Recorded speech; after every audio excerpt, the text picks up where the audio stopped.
India Sri Lanka വനിതാ T20 പരമ്പരയിലെ മൂന്നാമത്തെ മത്സരം ഇന്ന് തിരുവനന്തപുരത്ത് നടക്കും. വൈകിട്ട് 7 മണിക്ക് കാര്യവട്ടം ഗ്രീൻഫീൽഡ് സ്റ്റേഡിയത്തിൽ വെച്ചാണ് മത്സരം. ഇരു ടീമുകളും ഇന്നലെ വൈകിട്ട് സ്റ്റേഡിയത്തിൽ പരിശീലനം നടത്തി. അക്ഷയ കൃഷ്ണാനന്ദ ചേർന്ന വിശദാംശങ്ങൾ നൽകാനായി. അക്ഷയ, എന്തൊക്കെയാണ് പ്രതീക്ഷകൾ? മറ്റു വിശദാംശങ്ങൾ എങ്ങനെയാണ്? ജിന, നിലവിൽ സ്റ്റേഡിയം ഒരുങ്ങിക്കഴിഞ്ഞിരിക്കുകയാണ്. ശ്രീലങ്കൻ ടീം ഇപ്പോൾ ഗ്രീൻഫീൽഡ് സ്റ്റേഡിയത്തിൽ എത്തിക്കഴിഞ്ഞിരിക്കുകയാണ്. വൈകിട്ട് 7 മണിക്കാണ് മത്സരം. ശ്രീലങ്കൻ ടീം എത്തിയതിന്റെ പശ്ചാത്തലത്തിൽ ഇനി അടുത്തതായി ഇന്ത്യൻ ടീം ഉടനെ തന്നെ എത്താനാണ് സാധ്യത. 6 മണിയോടെയാണ് ടീം എത്തുക എന്നുള്ളൊരു വിവരമാണ് നമുക്കിപ്പോൾ ലഭ്യമായിട്ടുള്ളത്. ഇതാണ് നിലവിൽ സ്റ്റേഡിയവുമായി ബന്ധപ്പെട്ട് നൽകാൻ കഴിയുന്ന വിശദീകരണം. ഇനി കളിയുമായി ബന്ധപ്പെട്ട് കാര്യങ്ങൾ സംസാരിക്കുകയാണെന്നുണ്ടെങ്കിൽ പ്ലേയിങ് 11 ഇതുവരെ പ്രഖ്യാപിച്ചിട്ടില്ല. ടോസ് നേടിയ ശേഷമായിരിക്കും പ്ലേയിങ് 11 കുറിച്ചുള്ള കാര്യങ്ങൾ നമ്മൾ അറിയുക. ജമീമ റോഡ്രിഗസിന് നിലവിൽ ആരോഗ്യ പ്രശ്നങ്ങളുണ്ട്. ഇന്ത്യയുടെ വെടിക്കെട്ട് ബാറ്റിംഗ് താരമാണ് ജമീമ റോഡ്രിഗസിന്റെ ജമീമയുടെ കളി തന്നെയാണ് കഴിഞ്ഞ വിശാഖപട്ടണത്തെ 2 കളികളിലും ഇന്ത്യക്ക് പിന്തുണയായിട്ടുണ്ടായിരുന്നത്.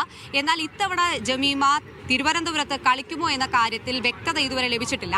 ഇന്നലെ അമോൽ മജുംദാർ, അതായത് ഇന്ത്യൻ ടീമിന്റെ പരിശീലകരായിട്ടുള്ള അമോൽ മജുംദാർ പ്രസ് മീറ്റ് നടത്തിയിട്ടുണ്ടായിരുന്നു. അദ്ദേഹത്തിന്റെ അടുത്ത് നമ്മൾ ചോദിച്ചപ്പോഴും പറഞ്ഞത് ജമീമയ്ക്ക് കാര്യമായിട്ടുള്ള ഒരു ആരോഗ്യ പ്രശ്നം നിലനിൽക്കുന്നുണ്ട്, എന്നിരുന്നാൽ പോലും ചിലപ്പോൾ കളിക്കാൻ സാധ്യതയുണ്ട് എന്ന തരത്തിലാണ് അമോൽ മജുംദാർ നമുക്ക് വിശദീകരണം നൽകിയത്. മഞ്ഞുവീഴ്ച കാര്യമായിട്ട് തന്നെയുണ്ട്. ഇന്നലെ വൈകിട്ടാണെന്നുണ്ടെങ്കിലും ടീം പരിശീലനം നടത്തുമ്പോൾ അത് കാര്യമായിട്ട് തന്നെ വിസിബിൾ ആയിരുന്നു.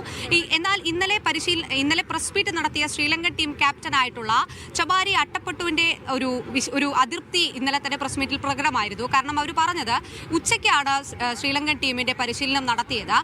ഉച്ചയായതുകൊണ്ട് തന്നെ ഫീൽഡിന്റെ പിച്ചും കാര്യങ്ങളൊക്കെ തന്നെ അവർക്ക് ഓക്കെയാണ്. എന്നിരുന്നാൽ പോലും കാലാവസ്ഥ എങ്ങനെയാണെന്ന കാര്യം അവർക്ക് മനസ്സിലാക്കാൻ കഴിഞ്ഞിട്ടില്ല എന്നുള്ളത് ചമാരി അട്ടപ്പട്ടു ഇന്നലെ പ്രസ് മീറ്റിൽ പറയുകയുണ്ടായിരുന്നു. അത്തരത്തിൽ അങ്ങനെ ഒരു അതൃപ്തി ഇന്നലെ ചമാരി അട്ടപ്പട്ടു പറഞ്ഞിട്ടുണ്ടായിരുന്നു. മാത്രമല്ല, അവരുടെ മധ്യനിര ബാറ്റിങ്ങിനകത്ത് കാര്യമായിട്ടുള്ള പ്രശ്നങ്ങളുണ്ട്, അത് മെച്ചപ്പെടുത്തേണ്ടതുണ്ട് എന്നുള്ള കാര്യങ്ങളൊക്കെ തന്നെ ചമാരി അട്ടപ്പട്ടു പറഞ്ഞിട്ടുണ്ടായിരുന്നു. നിലവിൽ 2 പരമ്പര, അതായത് 5 മത്സരങ്ങളുള്ള പരമ്പരയിലെ 2 മത്സരങ്ങളും വിശാഖപട്ടണത്ത് നിന്ന് ഇന്ത്യ ജയിച്ചു കയറിയിട്ടുണ്ട്. ലോകകപ്പ് നേടിയതിന്റെ ആത്മവിശ്വാസം ടീമിനുണ്ട്. അതുപോലെ ഈ ആകെ 5 മത്സരങ്ങളുള്ളതിൽ 2 മത്സരങ്ങൾ ഇന്ത്യ ജയിച്ചു കയറുകയും ചെയ്തു. അതിന്റെ തികഞ്ഞ ആത്മവിശ്വാസത്തിലാണ് ഇന്ത്യൻ ടീം ഉള്ളത്. ഹർമൻപ്രീത് കൗറിന്റെ നേതൃത്വത്തിലുള്ള ഇന്ത്യൻ ടീം ഉള്ളത്. അതിന്റെ ബാറ്റിംഗ് ആണെന്നുണ്ടെങ്കിലും ബൗളിംഗ് ആണെന്നുണ്ടെങ്കിലും 2 ഭാഗത്തും സ്ട്രോങ് ആയിട്ട് തന്നെ വളരെ തികഞ്ഞ ആത്മവിശ്വാസത്തിലാണ് ടീം ഉള്ളത്. എന്നാൽ ആ ശ്രീലങ്കൻ ടീമിനെ ഒരിക്കലും ഒരു ചെറിയ എതിരാളിയായി കാണുന്നില്ല എന്നുള്ളത് ഇന്നലെ അമോൽ മജുംദാർ തന്നെ സൂചിപ്പിക്കുകയും ചെയ്തിട്ടുണ്ട്. അത്തരത്തിൽ ഇന്ന് നിലവിലെ കാര്യങ്ങൾ നോക്കുകയാണെന്നുണ്ടെങ്കിൽ ഇന്ത്യ ജയിക്കാനാണ് സാധ്യത. എന്നാൽ പോലും ശ്രീലങ്ക ഒരു മോശം ടീമായി നമുക്ക് കണക്കാക്കാൻ കഴിയില്ല.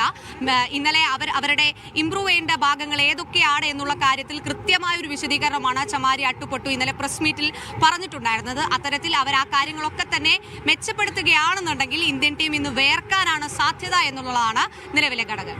അക്ഷയ്, ഇനി അറിയേണ്ടത് ജമീമ ഇന്ന് കളിക്കാൻ ഇറങ്ങുമോ എന്നുള്ളതാണ്. അതിന് എത്രത്തോളം സാധ്യതയുണ്ടെന്നാണ് നമുക്ക് ഇപ്പോൾ അറിയാൻ കഴിയുന്നത്. അങ്ങനെ ജമീമയുടെ ഒരു അഭാവം ഉണ്ടാവുകയാണെങ്കിൽ അത് ടീമിനെ എങ്ങനെ ബാധിക്കും? ടീമിനെ കാര്യമായിട്ട് ബാധിക്കാൻ സാധ്യതയില്ല ജീന. കാരണം ജമീമയെ കൂടാതെ തന്നെ നല്ല സ്ട്രോങ് ആയിട്ടുള്ള ഒരു ടീം ഇന്ത്യക്കുണ്ട്. ബാറ്റിംഗ് പെർഫോമൻസ് ഉള്ള ഒരു ടീമുണ്ട്. ഷഫാലി വർമ്മയുണ്ട്. ഷഫാലിയൊക്കെ തന്നെ ഒരു വെടിക്കെട്ട് ബാറ്റിംഗ് താരമാണ്. കഴിഞ്ഞ 2ാമത്തെ കളി നേടിയപ്പോൾ ഷഫാലി വർമ്മയാണ് ഇന്ത്യയെ ജയിപ്പിച്ചിട്ടുള്ളത്. ആ ഒരു തരത്തിൽ ജമീമ ഇല്ല എന്നുള്ള കാര്യത്തിൽ നമുക്ക് ഒരിക്കലും പ്രശ്നമാണ് എന്നോ പ്രശ്നമല്ല എന്നുള്ള കാര്യം നമുക്ക് പറയാൻ പറ്റില്ല. ഇന്ത്യയുടെ ബാറ്റിംഗ് നിര സ്ട്രോങ് തന്നെയാണ്. എന്നിരുന്നാൽ പോലും ജമീമയുടെ അഭാവം ചിലപ്പോൾ ബുദ്ധിമുട്ടാൻ സാധ്യതയുണ്ട്. അങ്ങനെ പറയുമ്പോഴും ജമീമ ക്രിസ്മസ് ആഘോഷം സെലിബ്രേറ്റ് ചെയ്യാൻ വേണ്ടി വന്നിരുന്നു. കേക്ക് മുറിക്കുന്നതിന്റെ വീഡിയോയും ഫോട്ടോകളൊക്കെ തന്നെ സമൂഹ മാധ്യമങ്ങളിൽ പ്രചരിക്കുകയും ചെയ്തിരുന്നു. അത്തരത്തിൽ ജമീമയുടെ ആരോഗ്യ പ്രശ്നം എത്ര സങ്കീർണമാണ്, അതിസങ്കീർണമായിട്ടുള്ള ആരോഗ്യ പ്രശ്നമാണോ നിലനിൽക്കുന്നത് എന്നുള്ള കാര്യത്തിലൊന്നും തന്നെ ഇന്നലെ വ്യക്തത വരുത്തിയിട്ടില്ല.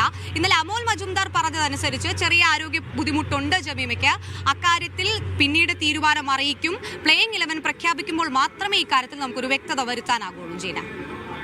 ശരി അക്ഷയ, ഏതായാലും മത്സരം 7 മണിയോടുകൂടി ആരംഭിക്കും. കാര്യവട്ടം സ്റ്റേഡിയം എല്ലാ തരത്തിലും ഒരുങ്ങിക്കഴിഞ്ഞു. അക്ഷയ കൃഷ്ണാനന്ദാണ് വിശദാംശങ്ങൾ നൽകിയത് തിരുവനന്തപുരത്ത് നിന്നും.